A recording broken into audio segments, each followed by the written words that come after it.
So good afternoon, everybody. I think we should probably kick off. Today's webinar is being run by UKRO, the UK Research Office, based within UKRI.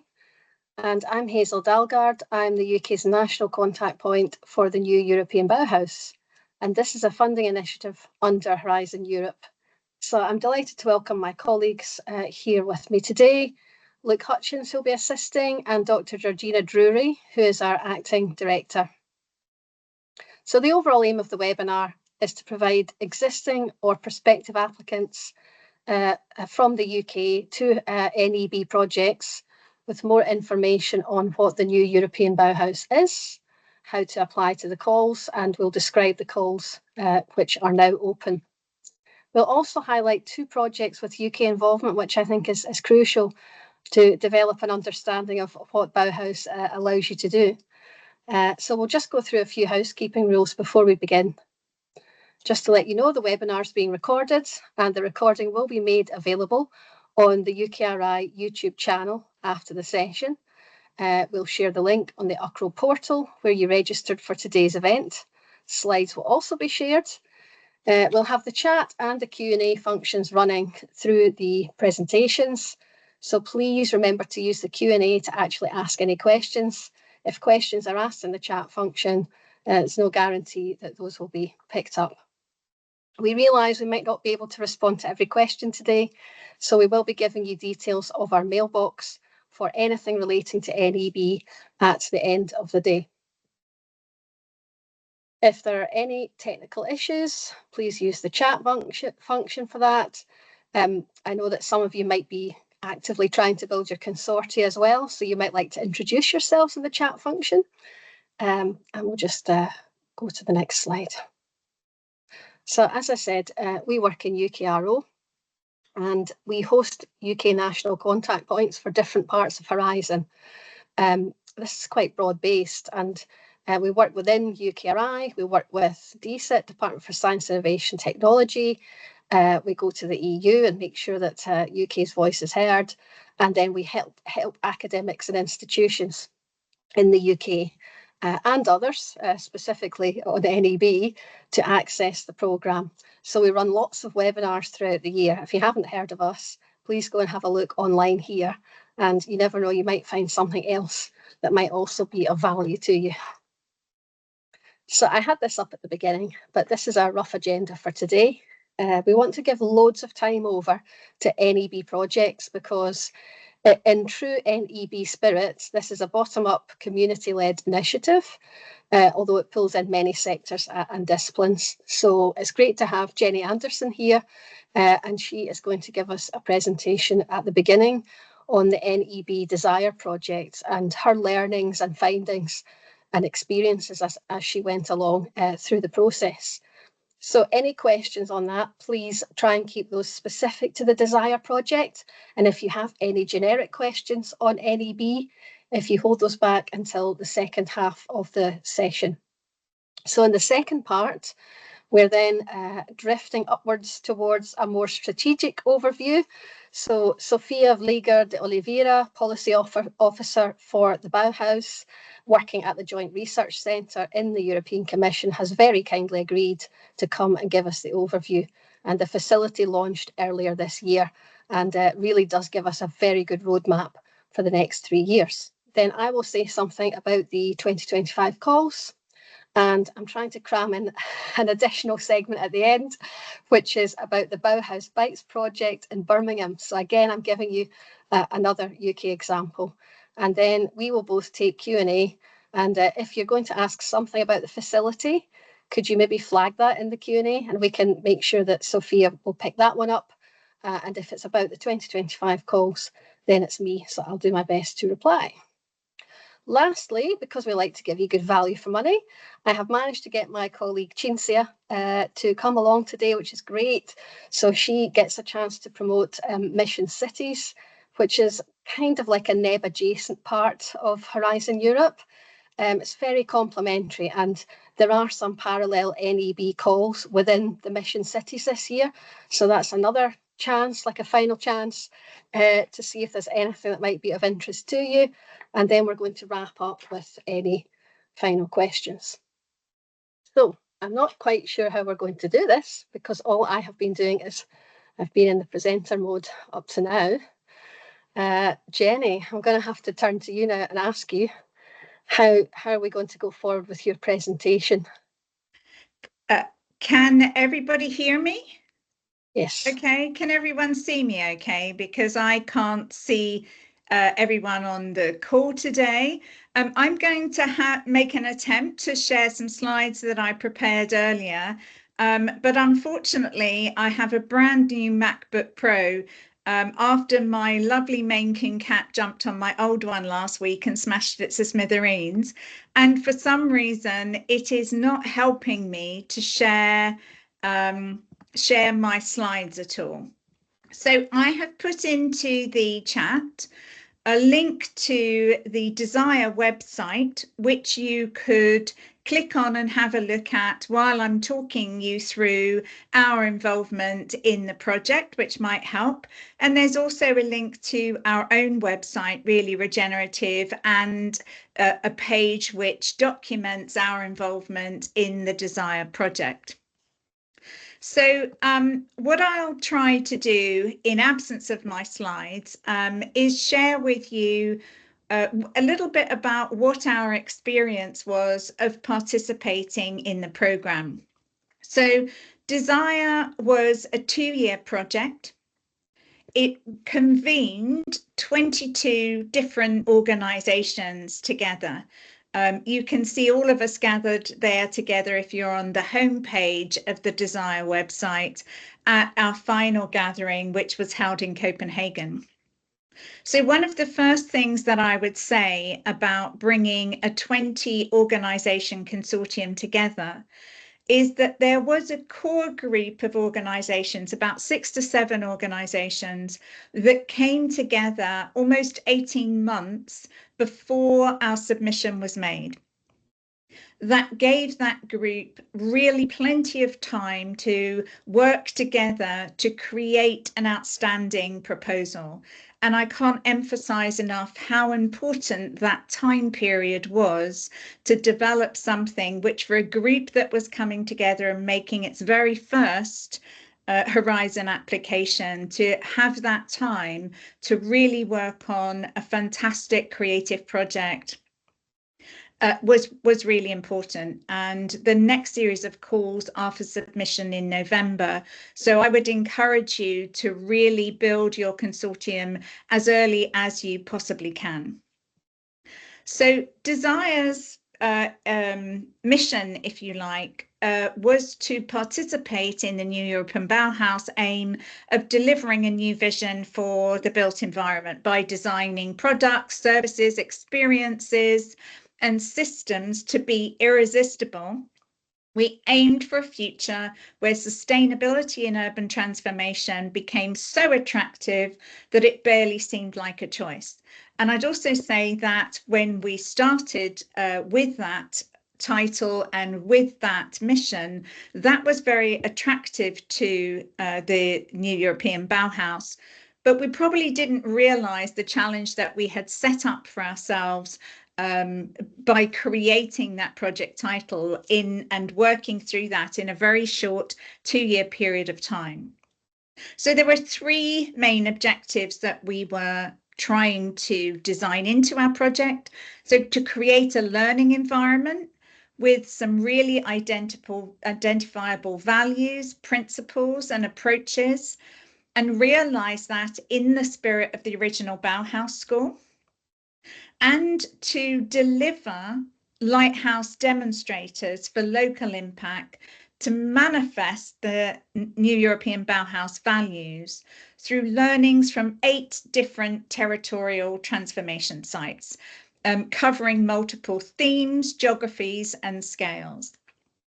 And to begin a scaling framework for new EU-wide value. And it was the third point, I think, that we struggled with, because one of the things that was really important, and an important, really regenerative contribution, was to try to understand that every single place we work in has biocultural uniqueness and therefore unique learnings that could only be applied to that place. So one of our early learnings in the journey was, how do we find what is unique to each place, and how do we find insight and learning which might be scaled? So there were 8 lighthouse demonstrators, as I've mentioned. Some of the place names I still can't manage to pronounce properly, so I'll say them wrong. For any Danish people who happen to be on a UK webinar, I hope they'll forgive me. So they were in Riga, Latvia, where we were working on an ancient Soviet building to actually look at how we could transform in a circular economy process such a building. And that was a very scalable series of findings. A social enterprise project in the middle of Amsterdam called Vileger. Another social housing project in Denmark called Havergaard, and I've definitely pronounced that wrong. Where a transformation of that site was already underway, hadn't yet started. An industrial city in Ljubljana, a farm outside Turin in Italy, the former Expo site in Mind in Milan, a new campus, circular campus in Kalundborg in Denmark, and a project that was in partnership with a social housing project that was in build in Hølev in Denmark. So there were 8 different lighthouse demonstrators that we were exploring. And as I've said, we tried really hard to create a mission-oriented environment, learning by doing, learning by interaction, and learning by reflection mechanisms, particularly with experiment through co-creation and co-design processes that were in partnership with each site. And one of the contributions I think that really Regenerative made, we participated as an expert organisation. When we joined the consortium, we had literally just been born as an organisation. So it was a huge honour to be part of it. It was also a bit of a challenge, if I'm honest, in terms of some of the paperwork, but I'll come back to that in a second. But it was a phenomenal experience for us to be part of this project for 2 years. We learned a huge amount, but I hope we also contributed a huge amount. So our role as an expert organisation was really to be there to act as an educator on regenerative design and development principles, which at that point were not part of the new European Bauhaus, to act as a challenger and a critical friend on processes, and to act as a support designer for community engagement processes in 2 particular sites in Kalundborg and Hølev in Denmark. And I think one of our challenges I mentioned is that we wanted to work in an experimental and iterative way. And a lot of the site-based organisations didn't necessarily have the capacity or the ability to design those kind of experiments. So one of the things that we really learned and produced a lot of guidance on throughout the 2-year process was what it actually takes to design iterative learning experiments in place with multi-stakeholder groups. And one of the other really important things I think that we made as a contribution was to focus on what kind of culture it takes to create these kind of iterative experiments from which you can learn in a very short space of time, and to put building relationships across the consortium and within and between the different stakeholder groups in place was a really important contribution, I think, that we made, both across the whole project of Desire. And one of the reports that we wrote really focused on that, and that has actually contributed to changing some of the processes in the new European Bauhaus. But also within the different projects in place, particularly in Kalundborg, where the Royal Danish Architecture School was arriving to participate in designing a very shiny, brand new educational campus. And one of the things that we experimented with instead was to say, What is the story of this place? What are the patterns that exist here? And how could those patterns inform what the arrival of the Royal Danish Architecture School would be? And one of the things that was very clear was that there was a big story of separation going on in the city between the residents and a very large industrial site, and between different social scales within the community. So one of the things that we did in the project was, instead of building a shiny new campus, was to use underutilized buildings in Kalundborg to house the Royal Danish Architecture School, and to participate as a first project between the students and residents with looking at what might revitalize that place. So I guess what I'm trying to share in that story is how much room there is within the new European Bauhaus for experimentation, learning, and iteration. In our experience, of course, once you have won a bid, you have a responsibility to deliver on the promise that you have made and the research that you are going to create. But it houses a very great deal of flexibility and maneuverability for you to experiment, contribute, and learn. And that was something that was really important for us.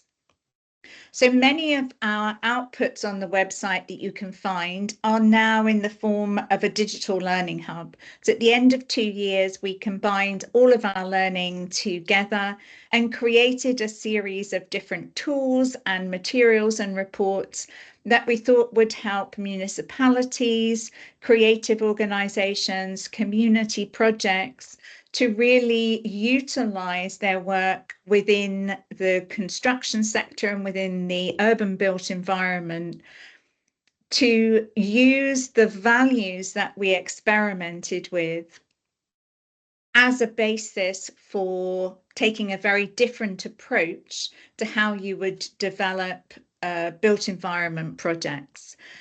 You'll be able to find on the website, if you look particularly, I'd encourage you to go and have a look at the transformation guide, in which you'll find 6 fields of key learning. The process of building and maintaining trust between communities and developers and municipalities. How to establish and nurture ownership of community projects and engagement and participation within projects. How to prioritize particularly empathy and deep care for place. How to raise and sustain the ambitions of any built environment project. How to embrace and enable inclusion, and how to monitor and learn continuously. You'll also find some key publications, experimenting with new European Bauhaus values, Belonging by Connecting is a great publication, and The Irresistible Circular Futures, which is an account of our practice-based perspectives of the project's 2 years outcomes. And our project is continuing with Irresistible Cities Lab, and many of us are actually coming together to shape a new consortium for the forthcoming bids. I'll stop there. I apologize for not having my slides with me. Microsoft Teams has defeated me yet again, but I hope Hazel will be able to share those slides with any of you who would like them later. I've really galloped through that quite fast, but I wanted to leave time for any questions if you have them. Thanks very much, Jenny. You certainly covered a lot of ground, and it was extremely interesting from beginning to end. So maybe I could pick up a few points then and see, waiting for people to ask questions. I heard quite a few things really clearly. So taking time to build a really trusted set of partners in the consortium is absolutely key. There was something around, but this is probably going to form my question, taking the Bauhaus values, but then as you apply those to a place, a process, and a group of people, or in your case, several groups of people, it almost sounded as though the values then were changed and very much anchored in the places. So they kind of transformed through maybe some social and economic different values in place. So that's not really a question, but I could hear that these are unique places with unique needs and circumstances, but at the same time, there was a tension there with trying to extract your learning documents. Yeah, maybe you could say more about that. Yeah, I mean, that was something that is particular to our work as really regenerative. So regenerative design is very much anchored in place, but it's anchored in living principles, the principles that have by and large guaranteed life continues on Earth for 3.8 billion years, one of which is to deeply recognize the biological and cultural uniqueness of places. So I think one of the tensions that we danced with throughout the whole 2 years, because we were examining 8 extremely different sites and different projects, that the learnings we could discover, let's say in Riga, in Latvia, where we were looking at what would be the circular process for renovating old Soviet-built housing blocks, of which there are many thousands in Latvia and Poland, in Ukraine, that are still left standing.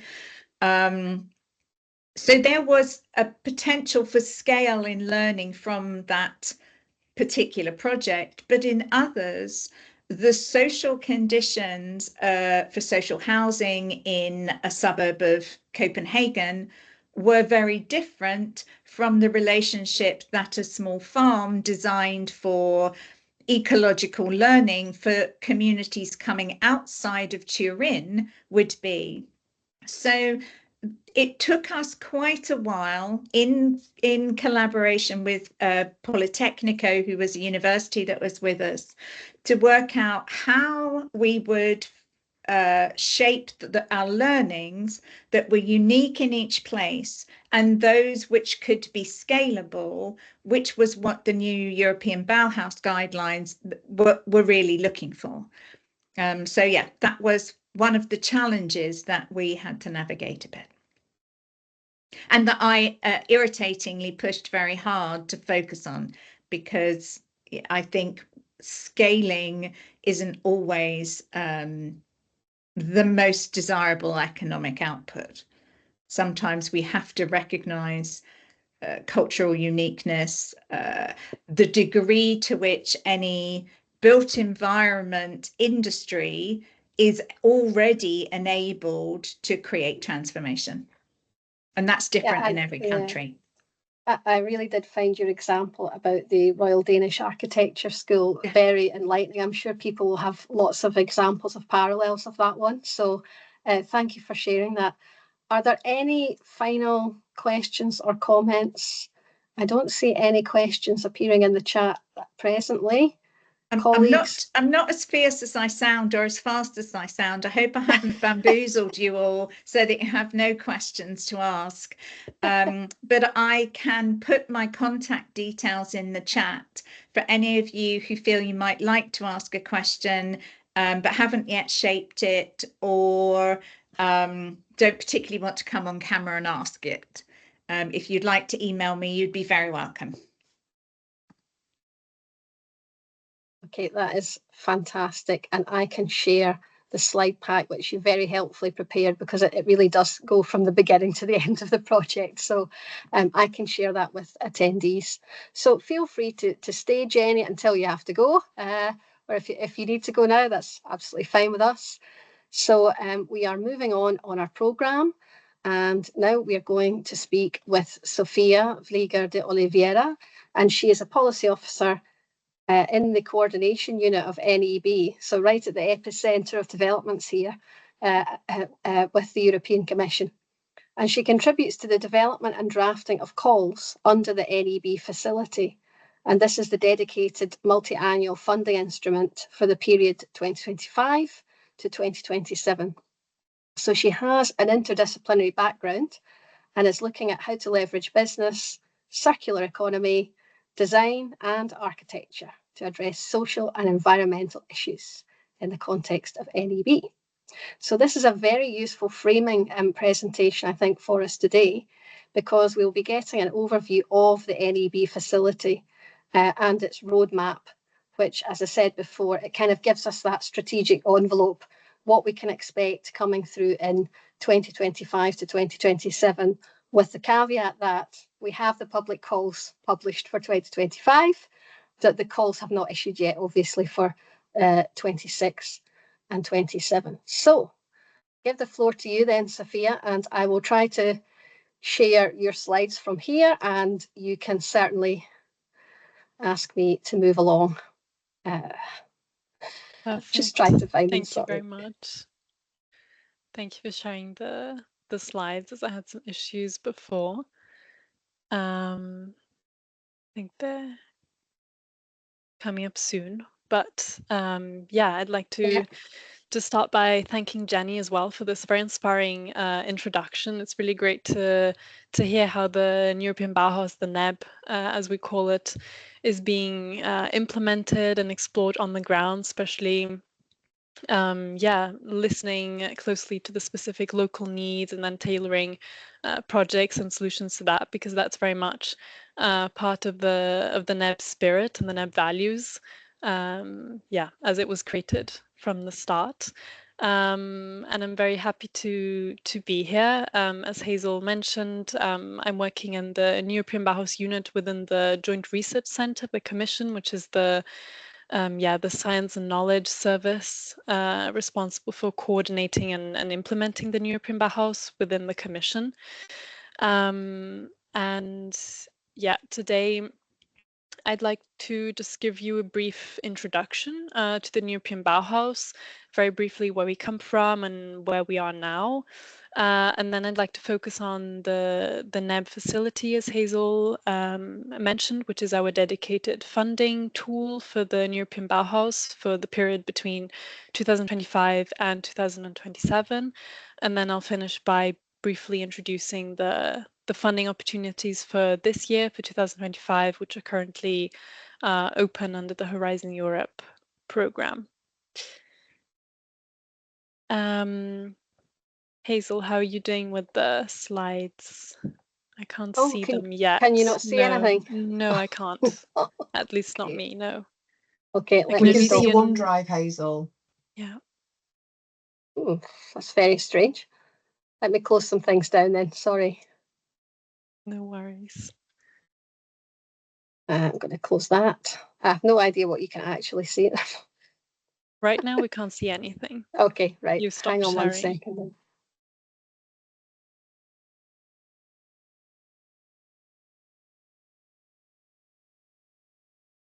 Can you see NEB facility now?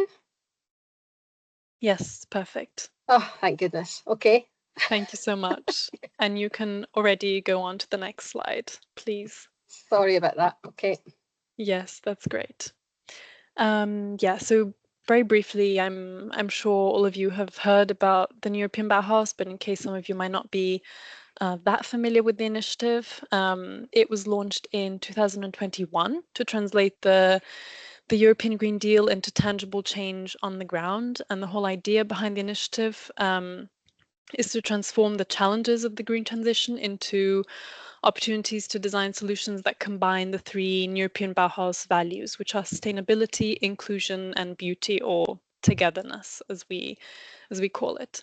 And in addition to addressing these three values, NEB projects and solutions also seek to embed three so-called working principles by following a participatory process, multi-level engagement, and also a transdisciplinary approach. So bringing together actors and stakeholders from different disciplines and fields. And that's because the process through which European Bauhaus projects and solutions are developed is also very important, not just the outcomes that they produce. So with this very holistic concept, the European Bauhaus has created a movement and become sort of a catalyst for change on the ground over the past 4 years of its existence. And in this period, we've been implementing the NEB through 4 main strands of work.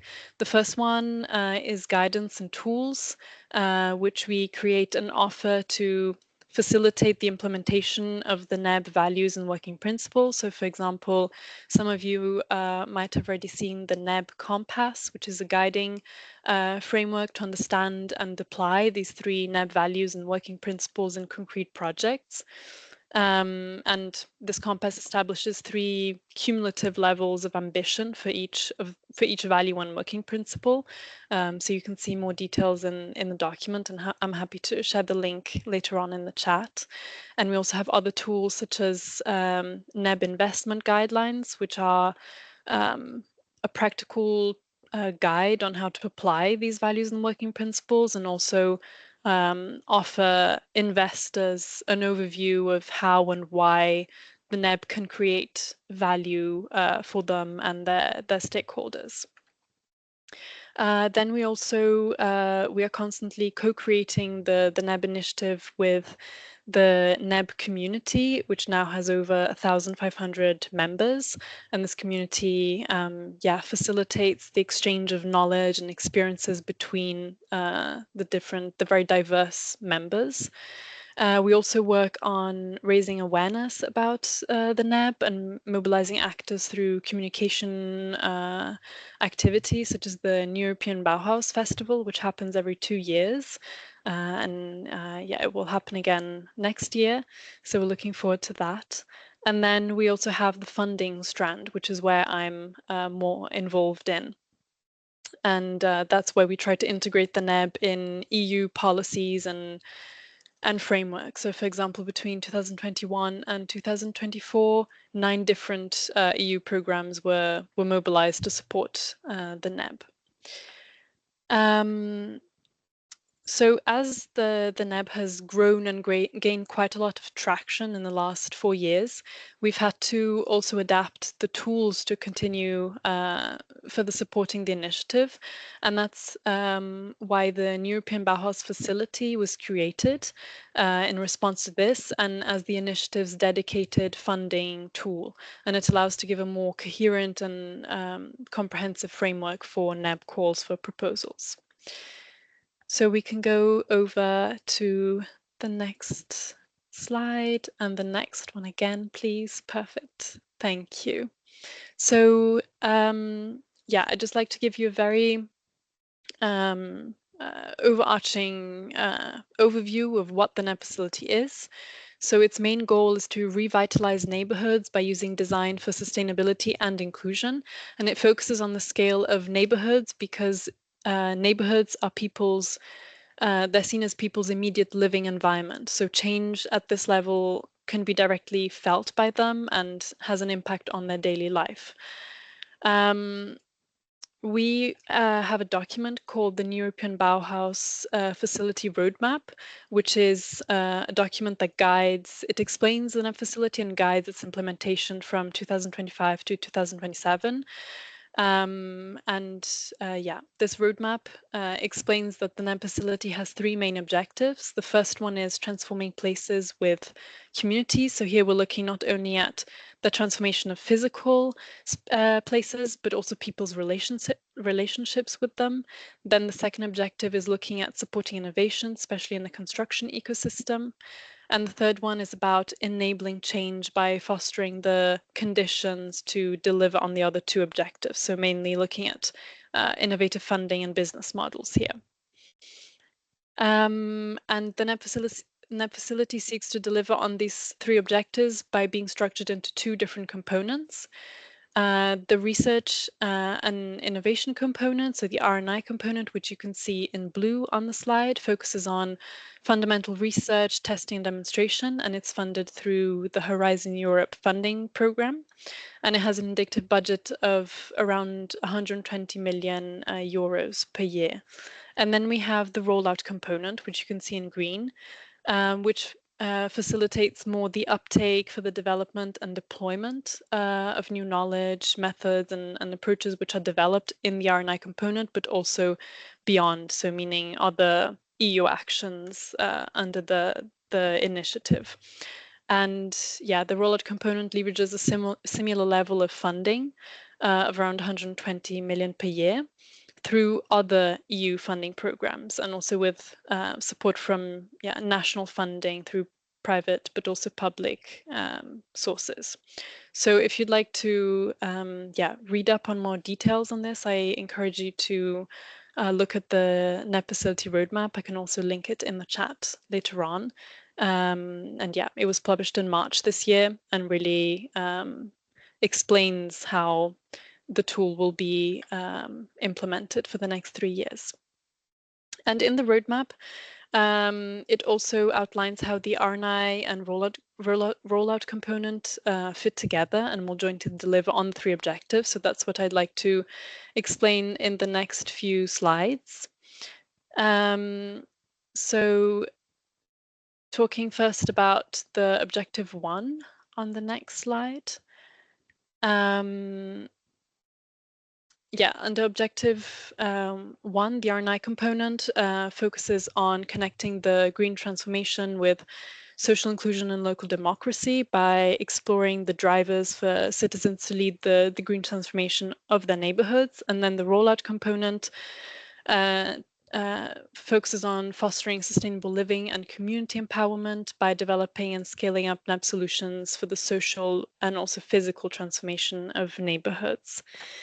Then under specific objective 2 on the next slide, both the RNI and the rollout components focus on circular and regenerative approaches in the built environment. The RNI component focuses on rethinking how we design, build, but also use our surrounding spaces, and also by exploring new technologies and construction methods and materials that are more sustainable. And the rollout focuses more on scaling up a new circular economy of construction. And then under the last objective, objective 3, the RNI component focuses more on innovative funding and new business models to support this transformation of neighborhoods by demonstrating the different values of NEB solutions, so economic, financial, but also social and cultural and environmental. And then the rollout fosters skills, models, and tools to support the enabling conditions for the further deployment of NEB solutions. So yeah, I'm aware that the UK can participate can't participate in the rollout, but more in the RNI component of the NEB facility. But I think it's still useful to have this background to see how also the actions or the efforts from the RNI component will feed into the rollout component. So moving on to the next slide. I'd like to just very briefly show the slide, which also comes from the roadmap, and it visually represents how the NEB facility seeks to ensure synergies and complementarities with other Horizon Europe program parts, and also other EU actions and initiatives in relation to the 3 NEB values. But I won't spend much more time on this, as you can also read up on it in the roadmap. And now, before I exceed my time too much, I'd like to just very briefly introduce you to the funding opportunities in 2025, which are currently open. As you can see here, our NEB website has a dedicated section for NEB funding opportunities and dedicated calls. And we invite you to keep a constant eye on it, as we regularly update it with new opportunities. And you can also find on the website now the 2025 funding topics under Horizon Europe. On to the next slide. Hazel will go much more into detail into the 2025 topics, but just to give an overview of the main sort of transversal elements that we try to incorporate in the current topics. As you probably know, Horizon Europe is the EU program for research and innovation, and there's a document called the Horizon Europe work program, which indicates the actions that are supported in the given year. So in 2025, we have the NEB facility part of the work program in Annex 13, as you can see on the slide. And an aspect that, so last year we conducted consultations with different stakeholders and member states to identify what was actually needed in the ground to further advance the European Bauhaus. And one of the recurrent issues was how to account for the specificities of the European Bauhaus in the topic. So, for example, how to include more smaller actors and also encourage a more participatory and transdisciplinary approach. So we tried to address that by making the topics more accessible through, for example, clearer and more concise language in the funding topics. We also created a glossary, which has the key terms to understand the topics and to better help applicants understand them and prepare applications. And we also looked at the legal and financial setup of topics, so trying to simplify that by using lump sums and the financial support to third parties. But I won't go too much into detail there because I think Hazel will touch upon that. And then we also tried to embed the NEB values and working principles, which I mentioned before, by requiring all projects to follow a participatory and transdisciplinary approach, and also in some of the topics encouraging the inclusion of social sciences and humanities actors and disciplines. So that's about it for an overview. On the next slide, I'd just like to also share that we have a so-called research inquiry service where you can submit any questions you might have on the 2025 topics of the NEB facility. You can access it through the link and the QR code. We can also share the link in the chat. And here you can very easily fill a form out and submit your questions, and then you receive a reply. And also on the next slide, we also have the European Bauhaus Research and Innovation National Contact Points, so the so-called NCPs, which can support you with technical questions or guidance on applications to the NEB facility topics. And here you can filter for the national contact points for the European Bauhaus and find the correct ones. So I think on the next slide, I just have also a link to the info session, which we did on the 4th of June, where we explained in detail the individual topics for 2025 and also answered plenty of questions that we received. So I invite you also to rewatch the recording to get more details on that. So yeah, I'll finish here, and sorry for exceeding my time limit a bit. No, I think that was perfect because there is quite a lot of framing for New European Bauhaus. It's such a holistic initiative, pulling in, natural resources, climate adaptation, material science, social science, cultural heritage. It's so vast. So it's actually quite a challenge to summarise some of this succinctly. So what I'll do now is, if people have got questions for Sophia, if they could keep those at the moment, keep those back, and then both Sophia and I will take questions at the end of this session. I think I'm revising the timings, so I think I'm aiming to speak until about 3 o'clock now, so that I can go through the calls with you all. If you just give me a moment, and I will toggle to the right thing.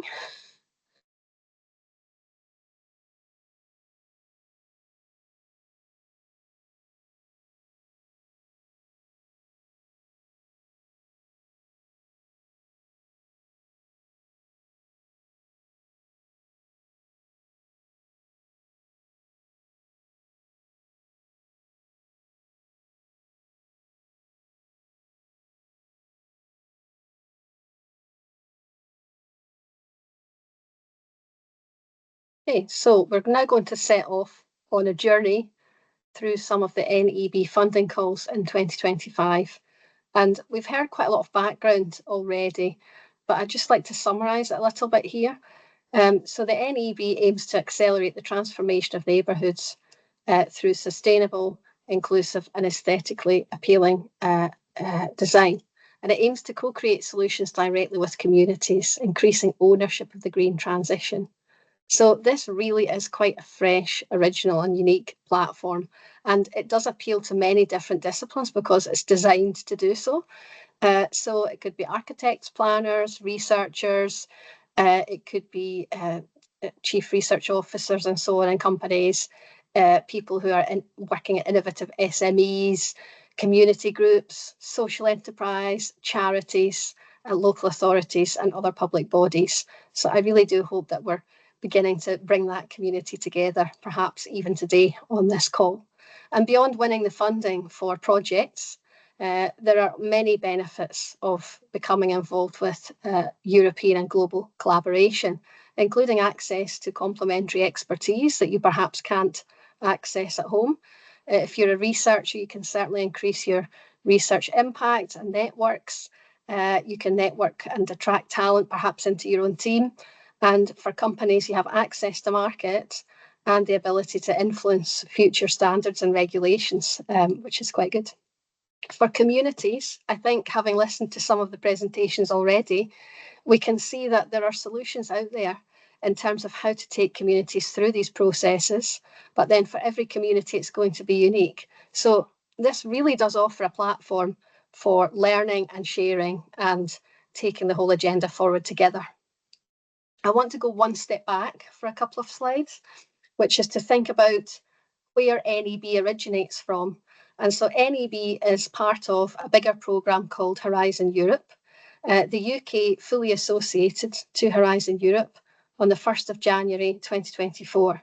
And so UK organisations, we've just discussed who might be involved with NEB projects. They can participate in or lead consortia projects, including NEB projects. And you'll be funded by the EU for the duration of the project. So the UK is one of 19 associated countries in Horizon Europe, and it's a club that keeps growing all the time.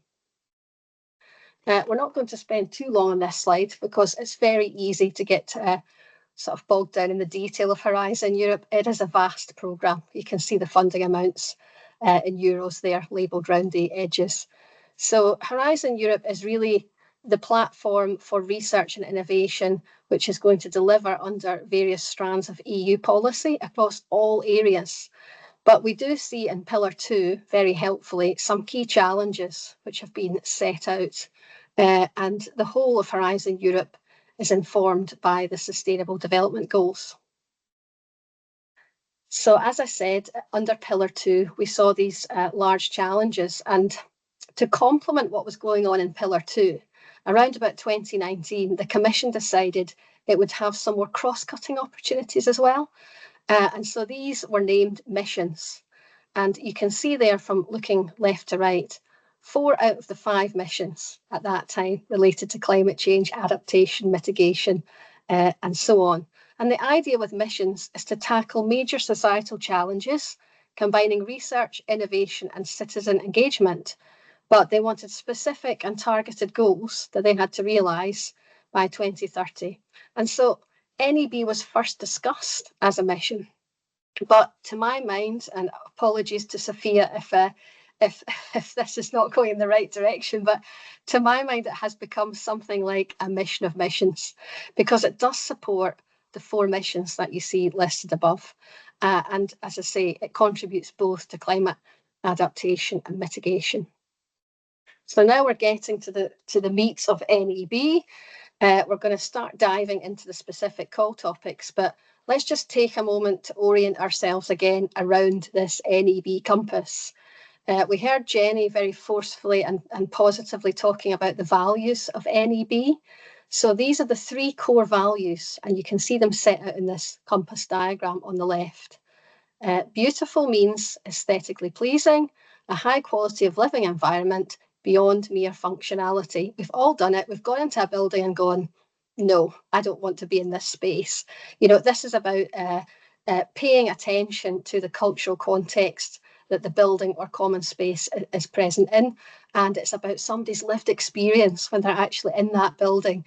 It could be temperature, it could be natural lights, any of those sorts of dimensions. So inclusive means granting and securing equal access to opportunities and resources for all, and encouraging exchanges across cultures, genders, and ages. And in the context of place, I think that's really fascinating. And sustainable means prioritising the needs of all life forms and of the planet by ensuring that human activity does not exceed planetary boundaries. So the concept of planetary boundaries is literally not going beyond our means in terms of the ability of the natural resources we have globally to sustain us. So I won't have time to go into the three strands there on participatory process and so on, but definitions for these are to be found in the work programme of the new European Bauhaus, which we'll be coming on to in a moment. And here it is. So these are hyperlinked within the presentation, so you'll be able to access all of this later. But I can tell you right now, as the national contact point, this is the document that I have open all the time on my computer. And in there are 11 calls listed for NEB for 2025, and all the particulars are there. So all the call opportunities are collaborative consortia opportunities. So we're going to come on to that in a moment. Under Horizon Europe Collaborative Consortia and under NEB Collaborative Consortia, it's the same eligibility rule. So all call opportunities must involve at least 3 independent legal entities from EU member states or associated countries, and at least one of those must be from a member state. So to be honest, bullet point 1 and bullet point 2 on this slide are saying the same thing. I just find it a little more helpful to have that extra level of detail down on bullet point 2 for complete clarity. So the UK can participate as an associated country, as can other countries such as Canada and New Zealand. South Korea's come into the programme. We've got Japan negotiating with the Commission at the moment. So there's a lot of scope here beyond Europe as well. And I like to say that in practice, consortia tend to involve 12 or more participants. So it's not a rule. It's most definitely not a rule because projects need to be the right size to deliver the project. So there are no hard and fast numbers, but they tend to have more participants than just the 3, which will qualify you under the eligibility rule. So now we come on to the technology readiness levels. Some of you may be more familiar with these than others. So my colleague suggested I should go back to the people who created them in the first place, which is NASA, and find out there exactly what was intended. And you can also find evaluation materials around about the Horizon Europe universe in terms of how the EU interpret these. But basically the research and innovation action type of action is going to be looking at basic research, establishing the knowledge to improve basic capabilities, services and solutions. And if we go higher up that kind of thermometer there, then the innovation actions are about plans, designs, new and or improved products, processes and services. And higher up the scale there, we can have testing, prototyping, validation and large-scale prototyping. The CSAs have got nothing to do with the TRLs, far too many acronyms. So I've put the coordinating and support actions down there in a small box of their own. And they don't fund research, they're funding supporting activities around the research actions. So we're coming on again a little bit further with NEB here. We have 3 very distinct destinations in 2025. There are 11 calls, as I said. They're open now. They close on the 12th of November, and they're all single stage. So there's no double stage to the application process. And I think Sophia set out that the Commission are trying to simplify this to an extent. So without further ado, we're going to have a look at Destination 1. Now, I'm going to have to go quite quickly through these, but if you are interested in specific calls, please do contact our mailbox after today, and we'd be very happy to provide a bit more information on any of these. And as I said, there's also information in the work programme. So 01, the impact of common space.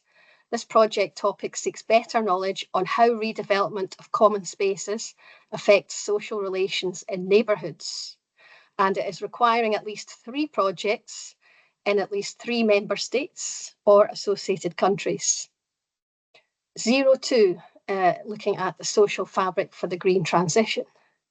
This one seeks evidence on how cultural participation reinforces the social fabric and civic engagement to contribute to the green transition in neighbourhoods, and is looking for at least 3 methods in at least 3 neighbourhoods in different member states or associated countries.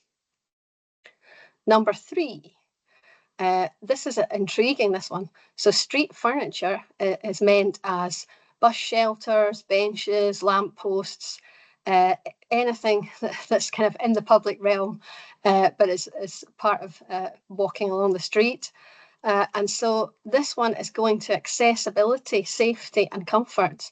And we would like to see innovative designs which are sort of responding to these parameters and definitely responding to the 3 dimensions of the NEB values. And lastly, number 4, you see that one's a coordinating and support action. So there's only one project and it's 2.50 million euros. And this one is quite interesting too. It's thinking about when we go into different neighbourhoods, and even I'm even conscious of that vocabulary, but when greening initiatives get started in neighbourhoods, they can unintentionally bring in inequalities into those areas. And so, as I say, it's only one project, but in that one, they're looking for 15 neighbourhoods because that one is about sharing the learning. So we're moving on to destination 2, which is more focused around the built environment and regeneration and regenerative design and so on. So on topic number 1, this one is seeking improved tools and techniques for the construction sector with at least 10 existing design examples. And this should be reinforcing the built environment's contribution to restoring ecosystems. But what I think the Commission said about this was that the design examples could be social, economic or geographic. So it's really, really crucial to read the call text, and there's a very good example for you. Number 2, biofabricated materials. So these are made by growing living cells and microorganisms such as bacteria, yeast and mycelium. And they could need further mechanical or chemical processing, or they could be bioassembled materials. And so what this one is looking at is mass scale production of these materials with at least 2 innovative sustainable biofabricated materials, and it's looking for alignment with EU regulations. Number 3, sufficiency measures in the built environment. This one goes to limiting the demand for new buildings to be built to occupy more land. And those of you involved in this sector will know that this is a major issue at the moment. So it seeks to map and quantify at least 3 neighbourhoods, testing at least 2 sufficiency measures in terms of underutilised spaces and reuse. And that could include housing. For number 4, we are looking at innovative approaches to affordable housing. And this topic asks, can we make those methods that exist accessible and affordable in both retrofitting and construction? And it's looking for at least 2 packages of measures towards social housing, one of which should be a new build and one of which should be a retrofit. So we have 3 calls under destination 3, which is aiming to better understand the market, policy and regulatory aspects, capital and funding models and so on. So 01, renovating the built environment through design for adaptability and disassembly, seeks to reduce the raw material demand, waste and emissions of buildings and common spaces, and looks to the long-term adaptation of existing buildings and disassembly and reassembly without major structural change. 02, bottom-up social entrepreneurship, is about the incentives for bottom-up social entrepreneurship to be involved in the co-creation of neighbourhoods with inhabitants. And this definitely is signalling towards well-being and economic opportunity for those inhabitants, with at least 3 areas in at least 3 member states or associated countries. Number 3, reverse local construction supply chains. This is about reclaimed construction products and seeks to fill the knowledge gap around reassembly. So I think I have gone through those rather quickly. Perhaps I'm beginning to draw to a close, and there'll be one more example, as I said. But maybe on the right-hand side, we should start there first. I haven't been an NCP for very long, but I have been around the Horizon universe. And there's some frequently asked questions that come up quite a bit. So what is the right size of a consortium? And the answer is you need to right size the consortium. So Within various parts of your project, there will be sub-packages, work packages, and those will be usually led by someone who has the expertise to deliver. And then which call topic to pursue, because perhaps somebody might be interested in a fair few topics. It's reading the text and working out if you really do feel that you have the expertise to answer the question. And one of my colleagues is quite good on this. She says, you know, it's not about fitting an existing idea that you have into the text. It's about trying to answer the text. So there's a challenge for everybody. And also, please read every word. So should or may is not the same as must or are expected to. One is a little softer and the other is mandatory. So be careful of that. And then on NEB itself, on the left-hand side, because it's place-based, there are a few things to remember or consider as we're going through this. We kind of highlighted a few of those already, but one of the first things I'd be asking reading any of the call texts, is this existing or new buildings? What kind of ownership model is it? Does it include indoor and outdoor spaces? And then on scale, the flexibility that NEB gives you is amazing, because you could take one building within your project, or it could be as large as an area of up to 25 kilometres squared. This goes to the definition of a neighbourhood, and that is grounded again back in the work programme. Now, some calls are quite specific about what types of areas they want to see reflected, and others give you more flexibility around that rural, urban and peri-urban. Some of the calls, as we looked at, will specify a number of demonstrators. Mostly this is a low number, but there was that one that we just saw that was 15, and there was another one at 10. So watch out for that. And all the projects very much have to be developed with communities. I do think that NEB is something special under Horizon Europe. It is a way for people who want to make change to actually mobilise, but it's giving you the platform to do that within a very well respected and recognised global programme. So I think this is very unique. It really does anchor back to the Sustainable Development Goals and how you deliver that in place. And it definitely takes us beyond the way the world looks right now and the systems that we have, and moves us into a new set of norms. And that's where we're all trying to get to. So I was allowed to present a couple of slides from Birmingham City Council, who can't be with us today. I just want to go through this because, again, this is demonstrating the art of the possible for our UK stakeholder community. So the Bauhaus Bites project, Birmingham are a partner in this, and they have won €353,000. The project runs from the end of December last year until October 2027. And the aim of the project is transforming urban food systems to support healthy diets, inclusivity and cultural diversity. So really, you couldn't get anything better in terms of showcasing all those NEB values. And there are 14 partners across Europe in that one. So I give you a few slides. That's the playbook. And those are the places where the solutions are going to be deployed. And I think that's quite helpful as well, because NEB gives you a lot of flexibility, but obviously you need to have objectives, outcomes, things that can be evaluated. So I think this is quite a good kind of, glide path for you here. So that's really me. I'm winding up now. And this slide will give you more information about how to contact us in the UKRO team and myself. There is a pump priming scheme, which is still open until the 15th of July. So if you're a UK registered business, you may access that. I'm afraid the academic pump priming scheme has now closed.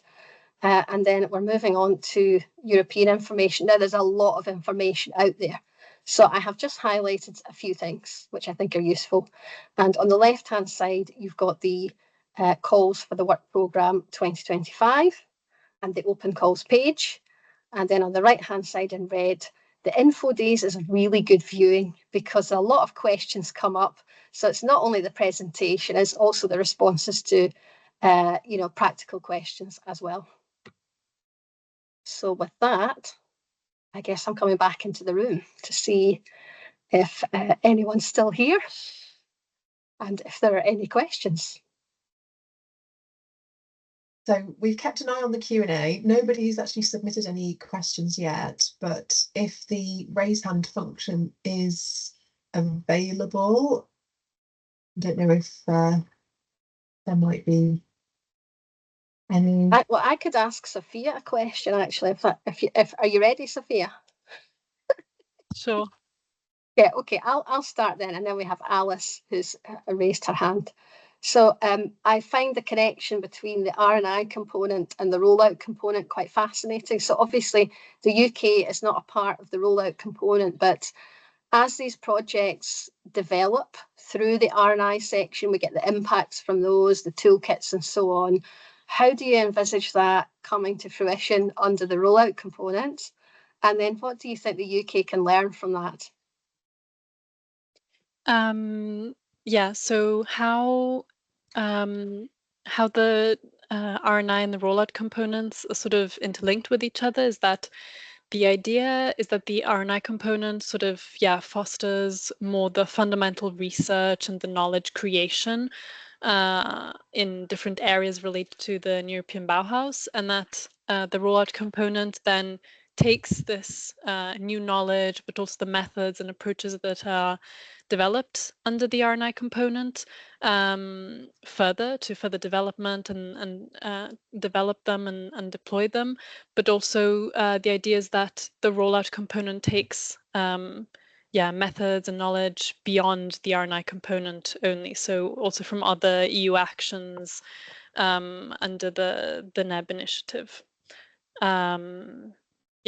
I hope that sort of clarifies. Yeah, I mean, can I ask a short follow-up then, and then we'll move to Alice. So what specific outputs or outcomes do you think we might expect to see? So to my mind, it might be changes to democratic processes, changes to the fabric of the built environment, or even different public and private investment approaches, blended finance and so on. So is that about right? Or do you think there's something I've missed there? Yeah, I think, like you just pointed out, the envisaged outcomes are very, very diverse. Also because we're looking here at the transformation of neighborhoods, and this involves various different aspects. So we can talk about the physical transformation. So for example, new methods for renovation or the adaptability of buildings, but we can also look at the intangible transformations or outcomes in neighborhoods. So for example, looking at understanding how people and citizens relate to public spaces in the built environment and so on. So it's actually really hard to very specifically say what are the envisaged outcomes because they're quite diverse. But yeah, it depends very much on so if we look at the R&I component and the calls for proposals, the outcomes depend very much on the topic we are looking at, and they're always very clearly defined in the topic texts. So yeah, I would encourage applicants to look at that. But yeah, very broadly speaking, those are the types of outcomes that we can envisage. Okay, thank you. Alice, are you there? I think you had your hand up for a short time. Yes, I'm happy to talk. I'm in a very noisy environment, so apologies if you can't hear very well. My question really, I think, will be shared by many in the UK, which is how do we develop a European network? So I have European networks, but they're very technical people. And because we haven't been in Horizon for a while, I feel that we're disadvantaged because we don't have this big network of other universities that we're used to working with. So yes, any help with that, please? Well, I could take the mic, and if you want to say anything further, Sophia, do hop in. So are you working from a university, Alice? Yes.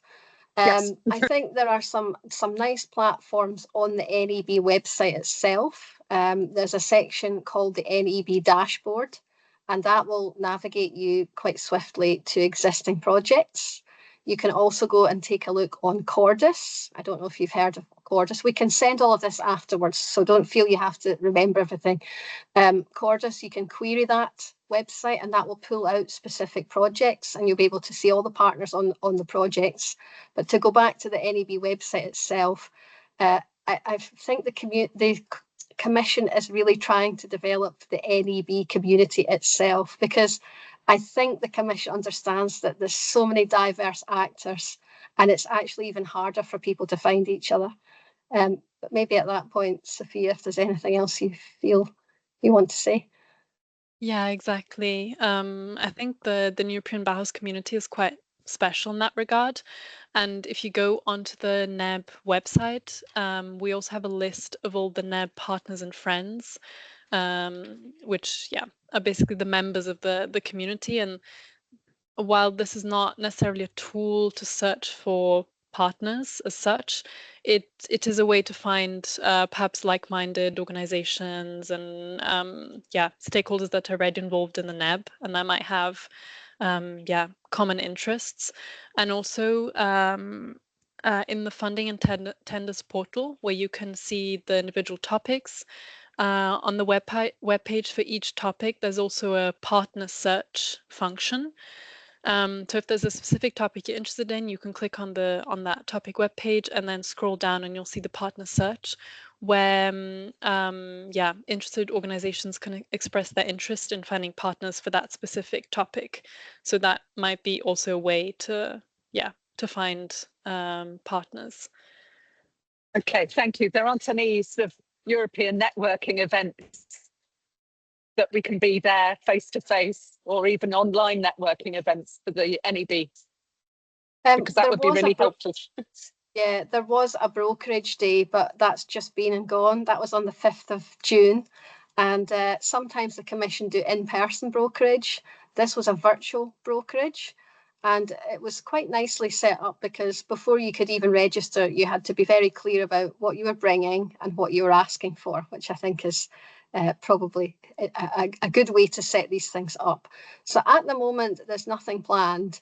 But obviously, I'm in post now in the UK, and I think I need to start almost like collecting a community of people into something. I haven't quite worked it out yet, but there needs to be a way for us to discuss and communicate within the UK about NEB. So at the moment, it's very informal. If there are opportunities down the line to create events in the UK, or to think about how we might do that with networks and outreach, then I'll definitely be taking those on board. Thank you, that'd be great. So one of the things we will do after this is many of you have introduced yourselves in the chat, which is super helpful and just so nice to see in a small kind of, you know, group webinar like this. So what we will do is take off that information and circulate it with you afterwards. Hazel, we've got one question in the Q&A from Hitesh Patel and then a hand raised. So if we go to Hitesh's question first, would a project that looks at reuse, repurposing, developed in co-production with communities in relevant sectors be in scope for the call? For example, in the automotive or construction sector. Are projects working with local communities to make them more climate resilient in relation to flood and flood damage in scope? So that's two separate questions, really. So is that two separate projects? Or, I mean, yeah, at face value, these sound like they would be in scope. I haven't heard anything specific to automotive in 2025. I haven't. It tends to be the built environment. Now, I know under EIT, urban mobility, there were some NEB calls, but I'm not sure what we've got this time round. So please, can I take that one away, especially on the automotive side, and come back to you? Can you put your email somewhere so that we can come back to you on your specific question? That would be great. Then we've got a hand raise. Can we go to that person now? Markia? That would be me, yes. That's Markian Prokopovich from Durham University. Now, I wanted to ask about the potential involvement of colleagues in the humanities. I mean, this was mentioned explicitly that this is, you know, something that is encouraged, and it strikes me that for a number of sort of currently open calls, for instance, urban historians might be relevant, especially for, you anything, even beyond or oral history interviews. We're thinking about the past of the neighbourhoods. Is this something that that you feel is fit for this kind of? Because I just noticed, Hazel, that you mentioned all sorts of people that could be involved, but the humanities didn't feature. Thanks. Yeah, I should know better as a graduate of the humanities, so apologies for that. But yes, Horizon Europe is definitely seeking to integrate social sciences, arts and humanities through many of the calls. Probably the safest bet would be to, again, go back and read the call text carefully and see what is being asked of you. But I mean, there is no reason why not. So I would start from that position and then have a look at the call and see if there are particular calls where you could bring your expertise. I mean, I'm going to sort of stick a finger in the air now and say destination 1, perhaps destination 2, but nothing is excluded. So we have economists who are interested in destination 1. It's not safe to make assumptions that, for example, they would only be interested in destination 3. So that was a bit of a long answer, but I hope you were able to follow that. Oh, yes, absolutely. Thank you. We were considering destination 1, actually, but I'll get in touch. Thank you. And if I can just, compliment here. So you'll also see that in some of the topic text, there's also a paragraph at the end of the scope actively encouraging the inclusion of social sciences and humanities actors and disciplines. So yeah, we'd encourage you to keep an eye out for those topics. Of course, these types of actors are encouraged in all the topics across the 3 destinations, but yeah, you'll see that in some of them there's this explicit reference to them and encouragement. Okay, so we've got a couple more that have come through the Q&A. So I hope I'm saying this correctly, Kuhn or Cone Stamers. There was a brief mention of mental health under the theme of beautiful. Can this topic, for example, of beauty, brain and buildings become a project focus, or is it always likely to be a tangential topic? So I guess that might be for Sophia or Hazel. But my first reaction would be that I would need to see more than just the 3 words, because it's not an area I'm familiar with. So I would need to see a little more to answer that one. Yeah. Under 2025, as you'll see, there's no topic specifically focusing on brain and mental health, but depending on the topics, this could be brought into the scope. But again, like Hazel stressed, it depends very much on the topic and on proposals. And we invite you to have a close look at the topic descriptions, because that's where you'll find the essential information for each topic and whether it would fit or not. Yeah, I'm thinking about the vocabulary here, and sometimes it's well-being. So what does well-being mean? Well, okay. You would think that would include aspects of, a sense of belonging. It could potentially include mental health and so on.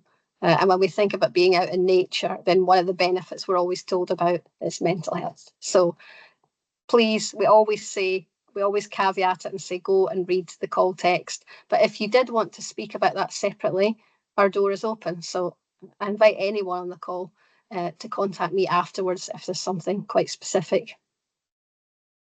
Super, great answer. We have a question from Iona Hodge.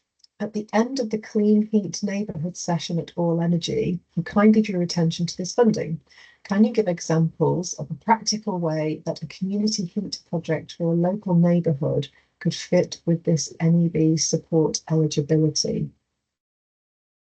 Yes, I mean, we go back to the eligibility criteria in terms of any legal entity which is allowed to be a part of the projects is able to apply. So most organisations, there'll be many different types of organisations.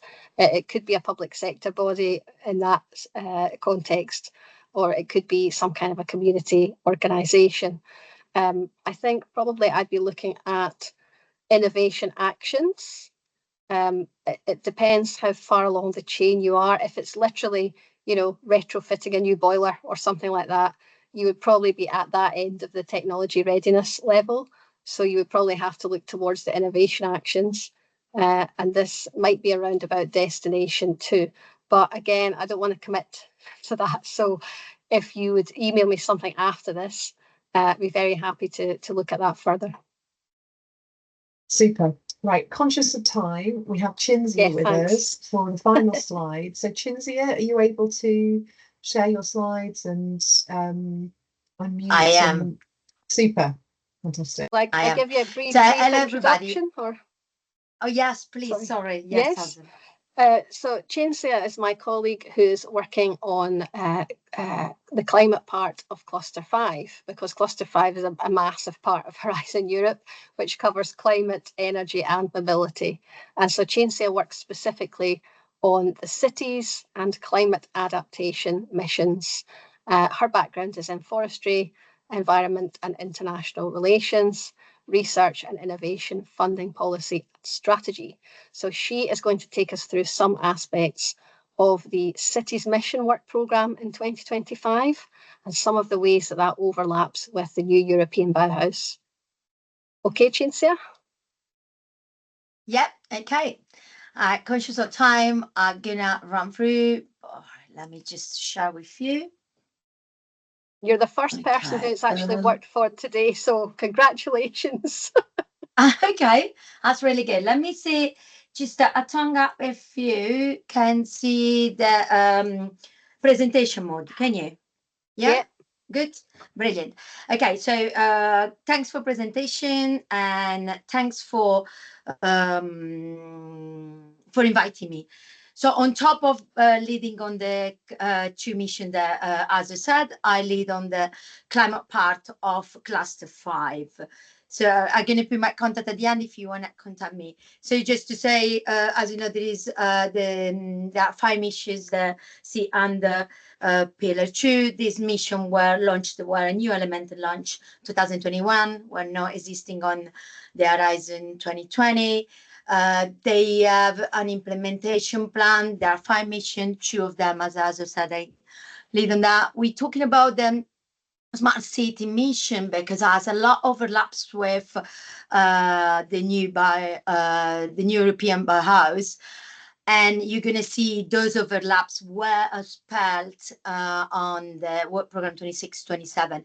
So anyway, the climate neutral smart cities, I'm just going to present an overview quickly. It's provide basically a strong direct support to city committed to climate neutrality in line with the implementation plan that I just mentioned. Basically, the aim is to achieve climate neutrality by 2030, looking at different aspects and looking at the issues from different angles. And this city benefiting from these action, they should act as a, let's call it role model, hubs for the European city aiming to become climate neutral by 2050. So just to give you an overview, so you can see there is, in 2025, there are 4 main calls.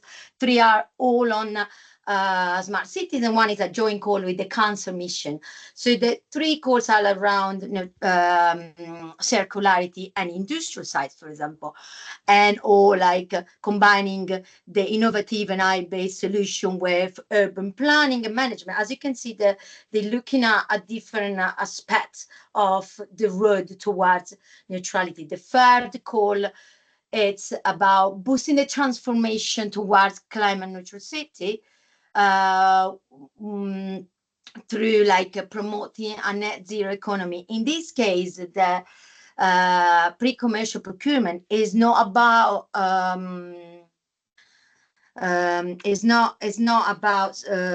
products, but it's about services. And the 4th call that I just mentioned is a joint call with council. So what they want to promote is this road towards neutrality, promoting exercising activity, using the spaces of a city of an area in order to then have a benefit for the health and for the green environment in the future.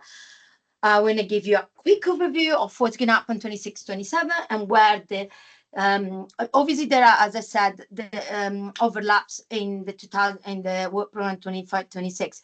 But on 26 and 27, we have like joint course with NEB, which I'm very happy and I'm gonna work with others. So that makes me even happier. You have one call in 2000 and the work program 2026, which is introducing circularity economy model. So if you remember, there is circular and circularity in 2025 too, but it was with combination with industrial site. In this case, it was about economy model in the construction sector. So we're still in the same industrial area, but from building to city scale. And this is a joint call with NEB and with another partnership called Build for People Partnership. And then you have another call in 2027, which is a joint call with NEB, and it's the it's called Urban Nature, supporting restoration of urban ecosystems, urban transport networks in the built environment. You need to bear in mind the missions have this aim of trying to work in a cross-sectorial way and trying to look at the synergies, obviously in this case with NEB, but we order like clusters and missions, which I think it's the right aim.